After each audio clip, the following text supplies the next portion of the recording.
विकास Sharma proton science academy faculty physics आपको और chapter 11 जो फिजिक्स सेकंड में पार्ट है अपना वो स्टार्ट करेंगे। पहले भी इसके वीडियो अपलोड कर दिए गए थे, बहुत सारे वीडियो अपलोड किए गए थे पहले भी। अब धीरे धीरे जो है पहले तो जो अभी तक आपको जो पढ़ा दिया गया उसका रिवीजन होगा, पीछे के जो टॉपिक्स हैं उनको बेसिकली समझेंगे, क्योंकि वो तो एक स्क्रीन के ऊपर था जो भी सिस्टम था। अभी जो वीडियो है वो लाइव चलेंगे, लाइव पूरे आपको नोट्स लिखाए जाएंगे। तो आपको कॉपी पेन लेके ही बैठना है, विदाउट कॉपी पेन कोई भी बच्चा मोबाइल के आगे नहीं बैठेगा। अगर पढ़ना है आपको तो कॉपी पेन लेके बैठ जाओ, नोट्स वगैरह आपको लिखने पड़ेंगे। जो भी है सब कुछ ऐसे ही रहेगा जैसे अपनी क्लास में चलता है, ये मैं आपको पहले बता देता हूँ, वरना ऑनलाइन क्लासेज का कोई भी फायदा नहीं है, आपको भी नहीं है, हमें भी नहीं है, आपके घर वालों को भी नहीं है। ठीक है, तो जो भी बच्चे इस वीडियो को देख रहे हैं प्रोटॉन साइंस एकेडमी के, वो सभी और कॉपी पेन लेके बैठ जाएं।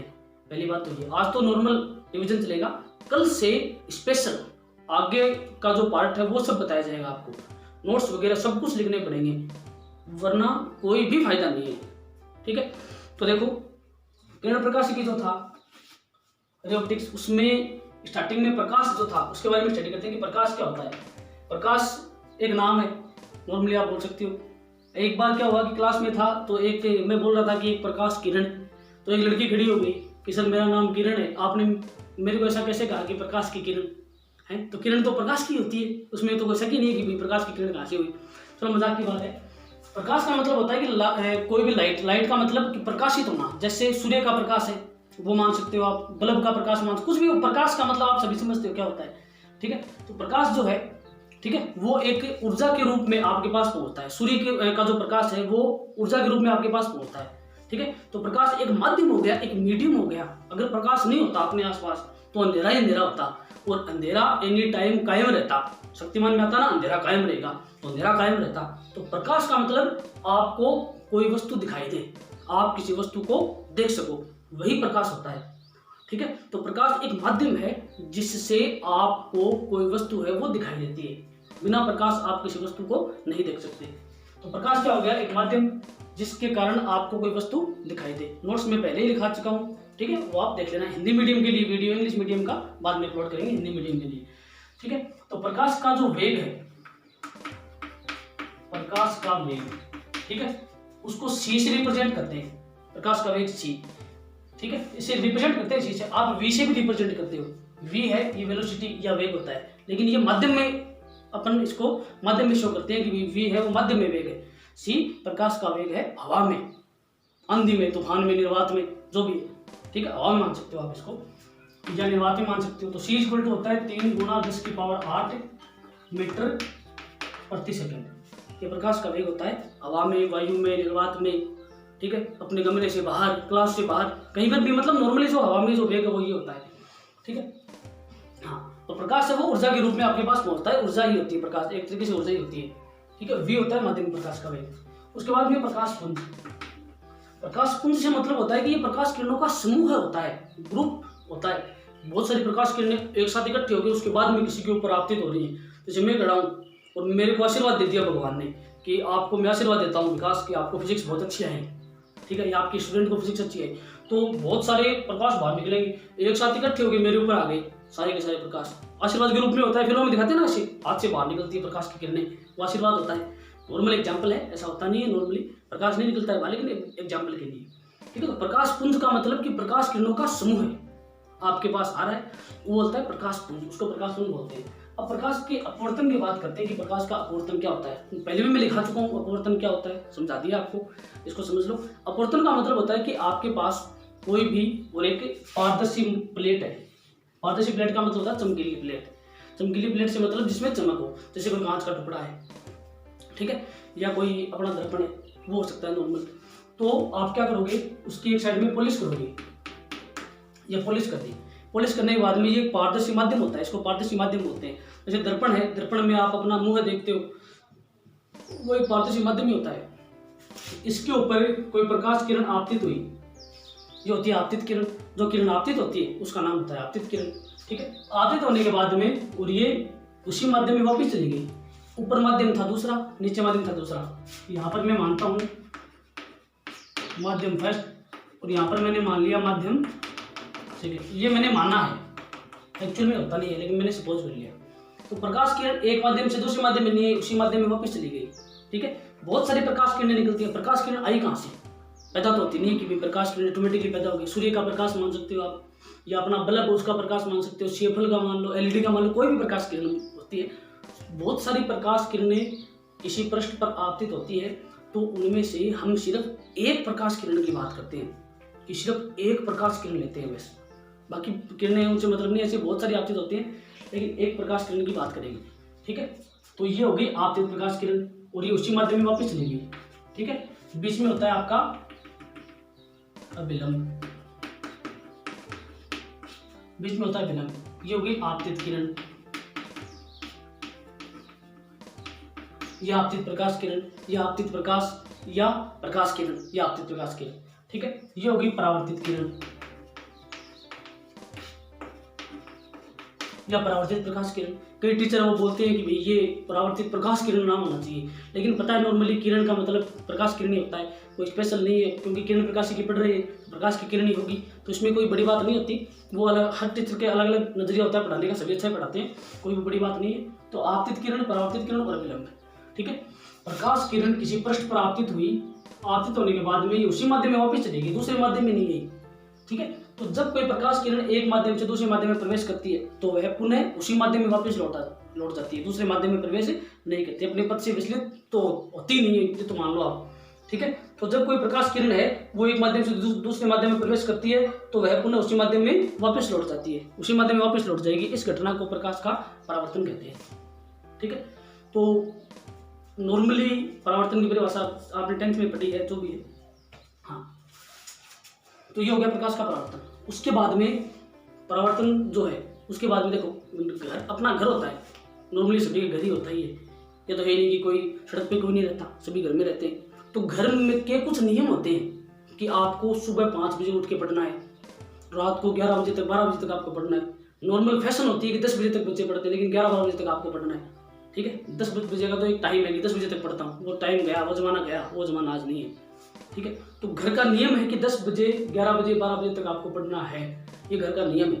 तो आप नियम तोड़ नहीं सकते, या तोड़ सकते हो, कभी नहीं तोड़ सकते हैं। ध्यान से लिखना, लाइक ध्यान से लिखो, वैसे मत करो, ध्यान से लिखो, बदमाशी नहीं।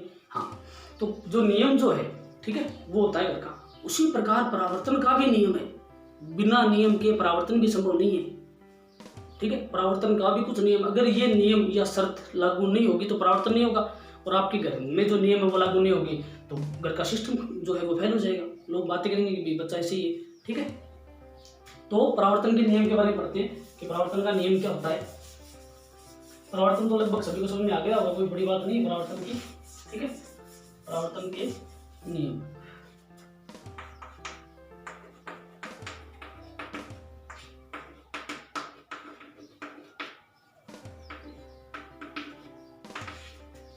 परावर्तन का नियम। ठीक है, नियम से मतलब होता है कि परावर्तन होता है तो उसमें क्या क्या होना चाहिए। अगर ये 2 नियम लागू नहीं होंगे तो परावर्तन नहीं होगा, किसी भी कंडीशन में परावर्तन नहीं होगा।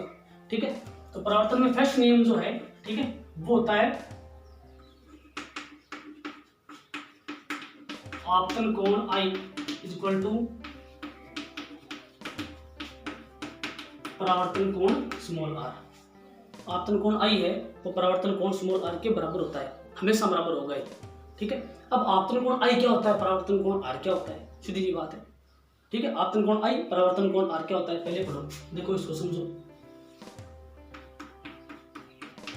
ये कांच की प्लेट थी, इसके नीचे आपने ब्रश लेके पॉलिश कर दी, ब्रश से पॉलिश कर दी, या कपड़ा भिगो के किसी पेंट में वो पेंट कर दिया, कांच की प्लेट लेके उसके नीचे पेंट कर दिया आपने। ठीक है, उसमें आप अपना मुंह देख सकते हो, उसको बोलते हैं परावर्तक पृष्ठ या दर्पण। ठीक है, तो ये दर्पण है, समतल दर्पण है, जो जैसा भी दर्पण है। ये आपतित किरण,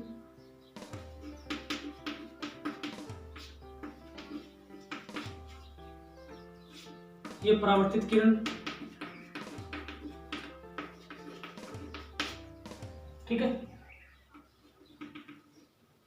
ये होता है आपतन कोण I, ये होता है परावर्तन कोण R।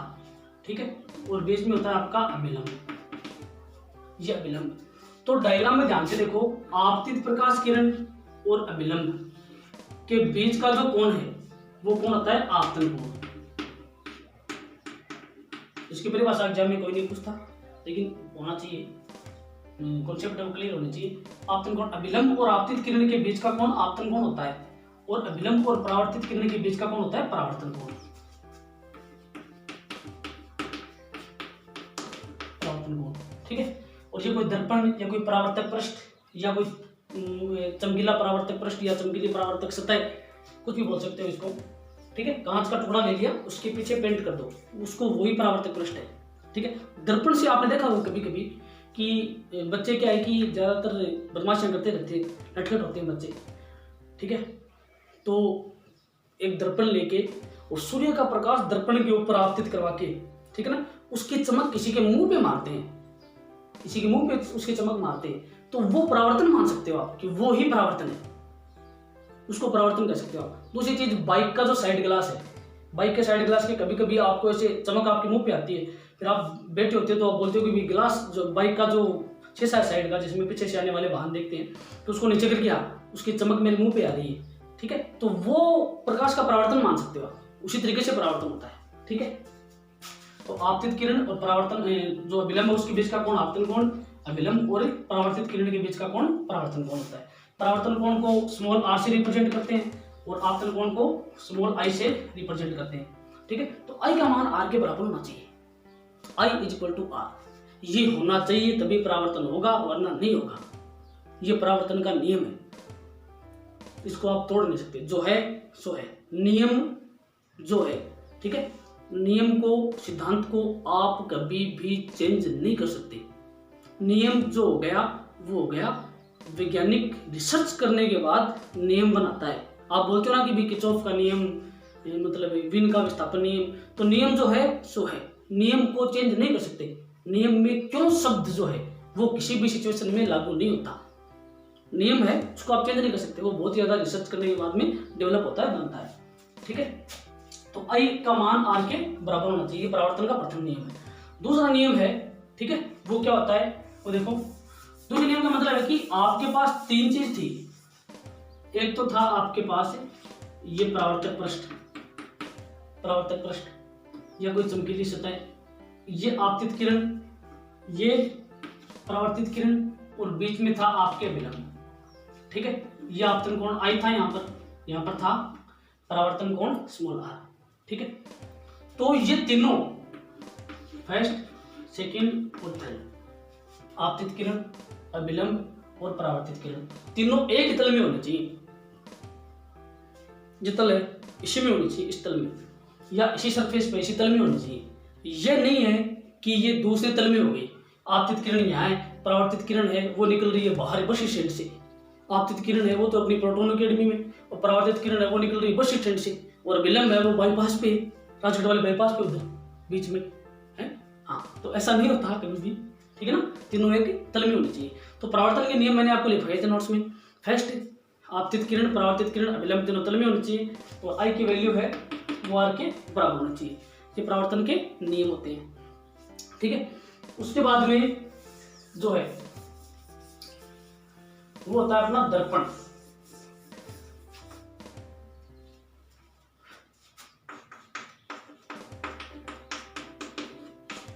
दर्पण, दर्पण तो पता ही है आपको, जिसमें आप अपना मुंह देखते हो। सुबह सुबह जो बच्चा नहाता है, कोई भी लड़का लड़की जो भी है, वो सभी जो नहा रहे हैं, जो नहाते हैं, उनके लिए नियम है। जो नहाते हैं वो क्या करते हैं, दर्पण में अपना मुंह देखते हैं, ठीक है। उसी को आप प्रतिबिंब बोल सकते हो कि वो आपका प्रतिबिंब होता है, ठीक है। लेकिन प्रतिबिंब की डेफिनेशन अलग तरीके की भी है। ये तो नॉर्मल मारवाड़ी मेथड है कि भी प्रतिबिंब अपना बन गया, दर्पण में आपने अपना मुंह देख लिया, वो मुंह आपका प्रतिबिंब है, ठीक है। ये ऐसा नहीं होता, वो तो एक नॉर्मल सी बात है, ठीक है। तो दर्पण क्या होता है कि आपके पास कोई चमकीली सतह है, ये कोई कांच की प्लेट है, कांच की प्लेट है, इसकी इस साइड में मैंने पॉलिश कर दी, पेंट कर दिया। इधर मैं अपना मुंह देख सकता हूँ, आप भी देख सकते हो अपना मुंह, मेरा नहीं आप भी देख सकते हो, ठीक है। ये पॉलिश कर दी मैंने,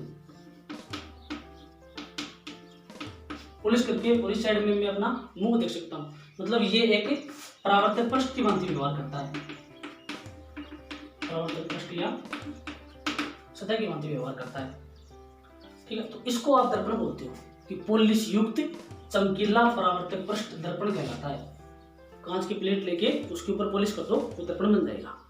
ठीक है। अब दर्पण जो है वो दो प्रकार के होते हैं, दर्पण दो प्रकार के होते हैं।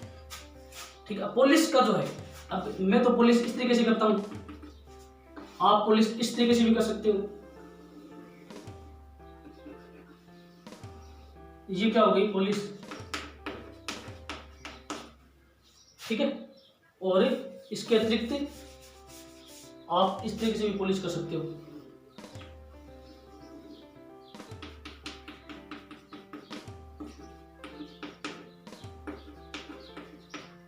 ये पॉलिश हो गई, ये परावर्तक पृष्ठ। तो पॉलिश युक्त चमकीला परावर्तक पृष्ठ दर्पण कहलाता है। देखो इसको एक बार, मैं पानी भी कहता हूं।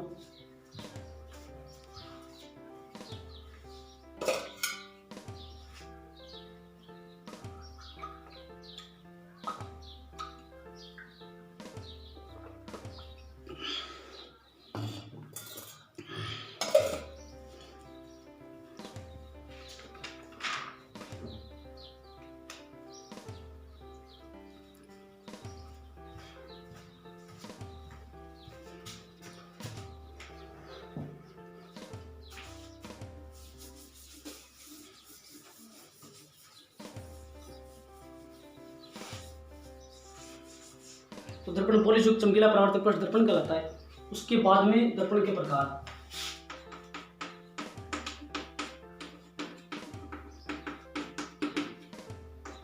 फर्स्ट होता है समतल दर्पण।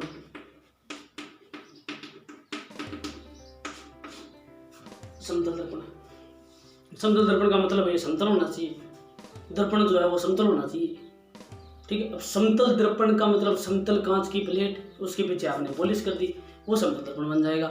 ठीक है। मतलब समतल पॉलिश युक्त परावर्तक पृष्ठ, पॉलिश युक्त या पेंट युक्त, या किसी समतल कांच की प्लेट के पीछे आपने पेंट कर दिया, या किसी समतल कांच के टुकड़े के पीछे आपने पॉलिश कर दिया, या पेंट कर दो, या रंग कर दो। ठीक है। जो भी वर्ड आप यूज में लेना चाहो। ठीक है। प्राइमर भी कर सकते हो, प्राइमर भी होता है? जरूरी नहीं है कि भाई एशियन पेंट हो, कोई भी कुछ भी पेंट नॉर्मल, तो मजाक की बात है। ठीक है। तो पॉलिश युक्त समतल परावर्तक पृष्ठ समतल दर्पण कहलाता है। ठीक है।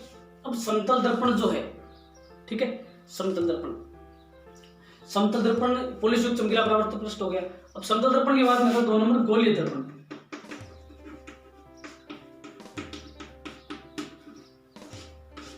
गोलीय दर्पण, गोलीय दर्पण का मतलब है कि मैं आज मार्केट गया, अभी लॉकडाउन चल रही है, लॉकडाउन का सिस्टम चल रहा है, तो मैं क्या किया, आज मार्केट गया, मेरे मन में आ गया चलो मार्केट चलते हैं। मार्केट जाके गया तो सुबह 10 बजे तक दुकान खुली थी, हैं, तो मैंने जाके उसको बोला कि भाई मेरे को एक कांच का गोला चाहिए, एकदम गोल होना चाहिए, कांच का गोला चाहिए मेरे को, बीच में से एकदम खोखला, ठीक है ना, थोथा गोला कांच का चाहिए मेरे को। उसने पूछा क्यों चाहिए भाई, तो मैंने कहा कि मैं दर्पण बनाऊंगा यार, मैं आज गोली दर्पण बनाऊंगा, तो मेरे को कांच का गोला चाहिए। उसने अंदर जाके और मेरे को कांच का गोला ला के दिया। ठीक है। तो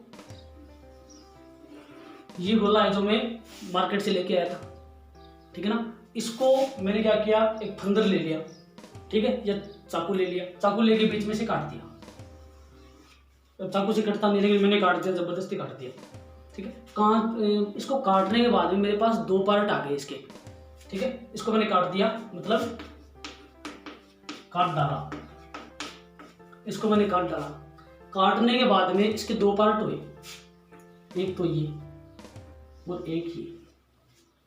नॉर्मल पता ही आपको, कांच का गोला, खोखला गोला मार्केट से लेके आके मैंने इसको काटा, कितनी मेहनत की देखो, आपको भी करनी पड़ेगी। अगर आपको दर्पण गोली दर्पण बनाने तो मेहनत तो करनी पड़ेगी। ठीक है। हाँ, तो मैंने काटने के बाद में इसके 2 पार्ट ये हो गए। अब मैंने क्या किया कि एक तो पार्ट ये, एक पार्ट ये, इसके बाह्य पृष्ठ पे पॉलिश कर दी और इसके आंतरिक पृष्ठ पे पॉलिश कर दी। ठीक है। दोनों के बाह्य पृष्ठ पे कर दूं या दोनों के आंतरिक पृष्ठ पर पॉलिश कर दूं या एक के आंतरिक पे एक के बाह्य पे पॉलिश कर दूं, ये मेरी मर्जी है और आपकी भी मर्जी है, आप भी कर सकते हो। ठीक है। हाँ, तो इसको मैंने काट दिया। काटने के बाद में 2 पार्ट हुए, 2 पार्ट होने के बाद में आंतरिक या बाह्य पृष्ठ किसी एक पर मैंने पॉलिश कर दी। ये आकृति गोलीय दर्पण कहलाती है, इसी को गोलीय दर्पण बोलते हैं। ठीक है, तो मैंने क्या किया, देखो मैंने जो किया वो आज डेफिनेशन उसकी पढ़ते हैं कि यदि किसी कांच के खोखले गोले को काटकर, किसी कांच के खोखले गोले को काटकर उसके आंतरिक या बाह्य पृष्ठ पर पॉलिश कर दी जाए या किसी एक भाग पर पॉलिश कर दी जाए, ठीक है, तो इसे गोलीय दर्पण कहते हैं, या यह आकृति गोलीय दर्पण कहलाती है, या इसे हम गोलीय दर्पण कहते हैं। ठीक है, या गोलीय दर्पण कहलाता है। ठीक है, कुछ भी लिख सकते हो। तो कांच का खोखला गोला लेके उसको काट कर उसके किसी एक भाग पर पॉलिश कर दी जाए तो जो आकृति होती है या जो दर्पण होता है उस टाइम बनेगा, उस दर्पण का नाम गोलीय दर्पण होगा। ठीक है, अब बाह्य पृष्ठ पर पॉलिश कर दी जाए, यदि किसी कांच के खोखले गोले को काटकर आंतरिक या बाह्य पृष्ठ पर किसी भी एक पर करेंगे तो वो दर्पण गोलीय दर्पण होगा। ठीक है, लेकिन गोलीय दर्पण के भी दो प्रकार होते हैं। ठीक है, यदि बाह्य पृष्ठ पर पॉलिश कर दी जाए तो ये हो जाएगा आपका अवतल दर्पण, ये अवतल दर्पण, और आंतरिक पृष्ठ पर पॉलिश कर दी जाए तो ये हो जाएगा आपका उत्तल दर्पण, इसको बोलेंगे उत्तल दर्पण। तो कुछ नहीं किया आपने, आपने सिर्फ 20, 30, 50 रुपए खर्च किए हैं। आपने क्या किया कि आप मार्केट में गए, खोखला गोला खरीदा, कांच का बना हुआ, कांच का होना चाहिए, प्लास्टिक का, फुटबॉल नहीं होना चाहिए, खोखला गोला कांच का होना चाहिए। खरीद के बीच में से काट दिया, काटने के बाद में एक बच्चे ने तो बाह्य पृष्ठ पर पॉलिश कर दी, ठीक है, अवतल दर्पण बन गया, और एक ने आंतरिक पृष्ठ पर पॉलिश कर दी, ठीक है, वो उत्तल दर्पण बन गया। ठीक है, तो गोलीय दर्पण है वो दो प्रकार के होते हैं, उत्तल दर्पण और अवतल दर्पण। ठीक है, तो गोलीय दर्पण की परिभाषा आपने पढ़ ली कि यदि किसी कांच के खोखले गोले को काटकर उसके किसी एक भाग पर पॉलिश कर दी जाए या एक हिस्से पर पॉलिश कर दी जाए तो दूसरा पृष्ठ परावर्तक पृष्ठ की भांति व्यवहार करता है। ठीक है, तो इसे गोलीय दर्पण कहते हैं। गोलीय दर्पण दो प्रकार के होते हैं, फर्स्ट होता है उत्तल दर्पण, सॉरी अवतल दर्पण, उत्तर भी लिख सकते हो, कोई बड़ी बात नहीं, एक क्रम वाइज दिखा रहा हूं आपको। अवतल दर्पण, अवतल दर्पण मेरे को यदि किसी कांच के खोखले गोले को काटकर उसके बाह्य पृष्ठ पर पॉलिश कर दी जाए, ठीक है, तो दूसरा चमकीला पृष्ठ परावर्तक पृष्ठ की भांति व्यवहार करता है, दूसरा चमकीला पृष्ठ परावर्तक पृष्ठ की भांति व्यवहार करता है, ये होगी पॉलिश या पेंट, पॉलिश या पेंट अवतल दर्पण होता है। और सेकंड है उत्तल दर्पण। ठीक है, उत्तल दर्पण में क्या होता है, इसके बाह्य आंतरिक भाग पर पॉलिश कर दी जाए, जैसे ये था मेरे पास, इसके आंतरिक भाग की मैंने पॉलिश कर दी, ये होता है उत्तल दर्पण। ये परावर्तक पृष्ठ, अच्छा परावर्तक पृष्ठ का मतलब होता है जिसमें आप मुंह देखते हो, सीधी सी बात है, कहाँ जो दर्पण है, ठीक है ना, दर्पण में आप अपना मुंह देखते हो तो जिसमें मुंह आपको दिखाई देता है वो परावर्तक पृष्ठ होता है। ठीक है, और ये होगी पॉलिश। ठीक है, अब आप बोलोगे सर ये नहीं हम तो ये करेंगे, जैसे उत्तल दर्पण है ना, आपने ये ऐसा काट लिया और यहाँ पॉलिश कर दी, ठीक है, तो ये भी उत्तल दर्पण ही होता है, ये परावर्तक पृष्ठ हो गया आपका, ये पॉलिश हो गई साइड में। ठीक है, और इसको आपने इस तरीके से कर दिया, ये बाह्य पृष्ठ पर पॉलिश कर दी आपने, ठीक है, तो ये पॉलिश होगी और ये क्या हो गया, परावर्तक पृष्ठ। तो ये दोनों तो है अवतल दर्पण, ये दोनों है उत्तल दर्पण। कांच के खोखले गोले को काटकर उसके बाह्य भाग पर पॉलिश कर दी जाए तो दर्पण उत्तल दर्पण कहलाता है, और आंतरिक भाग पर पॉलिश कर दी जाए तो दर्पण अवतल दर्पण उत्तल दर्पण कहलाता है। ठीक है, तो ये सब देखो, एक बार डायग्राम देख लो सभी।